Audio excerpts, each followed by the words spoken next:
It was supposed to be a fun, carefree weekend. My fiancé, Lauren, had planned a girls' trip to Los Angeles, something she'd been looking forward to for months. It was meant to be her time to unwind with friends, enjoy the city's nightlife, and come back refreshed. What I didn't know was that her trip would be the end of everything we had built together. Lauren and I had been together for 3 years.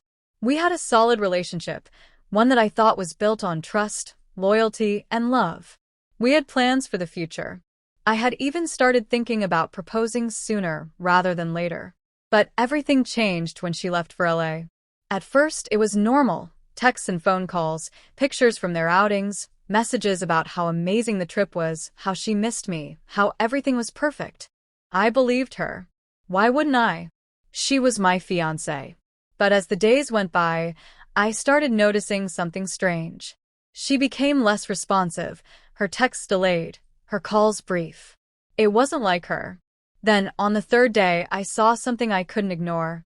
A message popped up on her phone when she left it unattended for a few seconds. I can't wait to see you again tonight. The room is ready. Don't keep me waiting. At first, I thought it was a mistake, some weird autocorrect error. But the more I thought about it, the more my stomach sank. Who was she talking to? She hadn't mentioned anyone like that on the trip. My heart pounded in my chest, and I couldn't shake the feeling that something wasn't right.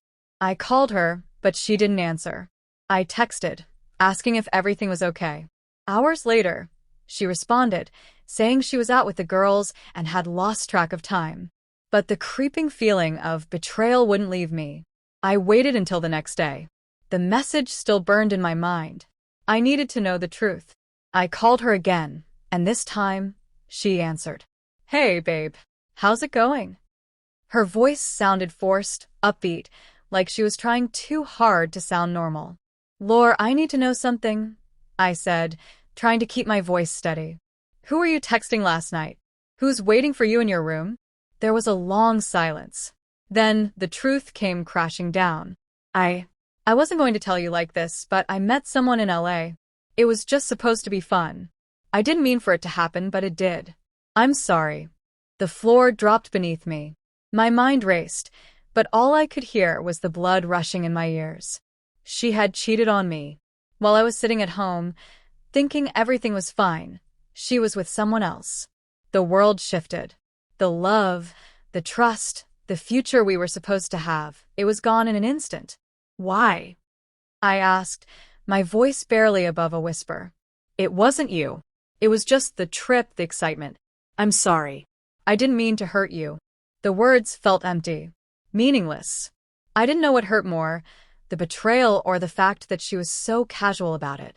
I can't do this anymore, Lauren, I said, my voice firm, even though every part of me wanted to break down. I'm done. I hung up, feeling a numbness wash over me. The anger, the hurt, it was all too much. But I knew what I had to do next. I wasn't going to confront her.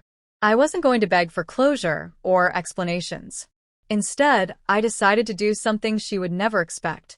I was going to disappear. No warning. No messages. No trace. Just gone. The next morning, I packed a bag with essentials. I withdrew all the cash I could from my account and took the rest out of our joint savings. I left my apartment behind, only taking what I could carry. My phone was turned off, and I made sure all traces of me were wiped away. I didn't even leave a note. I didn't want her to have any answers. I wanted her to feel the confusion, the uncertainty, the fear of losing something she thought was secure. I wanted her to understand the consequences of betrayal. For the next few days, I traveled without a destination in mind. I stayed in different cities, bouncing from one place to another, always under the radar. I didn't contact anyone. No social media, no friends to reach out to. I became a ghost, living a life that was mine and mine alone. Meanwhile, Lauren had no idea where I was. She texted. She called. She begged for answers. But I remained silent. I wanted her to feel the full weight of her actions. I wanted her to wonder if I was alive, if I was okay, if I was ever coming back. The silence was my revenge. Weeks went by, and finally, I received a message from her. Please. Where are you? I'm so sorry. I made a mistake. I need you. I didn't respond. I didn't need to. The fact that she was desperate to find me after she had shattered everything was all the revenge I needed. Eventually, I settled in a new city. I found a job, a new routine, and started to rebuild. I never reached out to her, and she never found me. To this day, she probably wonders if I ever loved her, or if I was just another chapter in her life. But for me, it was over. I had taken back control. The pain was still there, but it was mine to carry. The only difference now was that she had to live with the consequences of her betrayal. And I had vanished without a trace. Forever.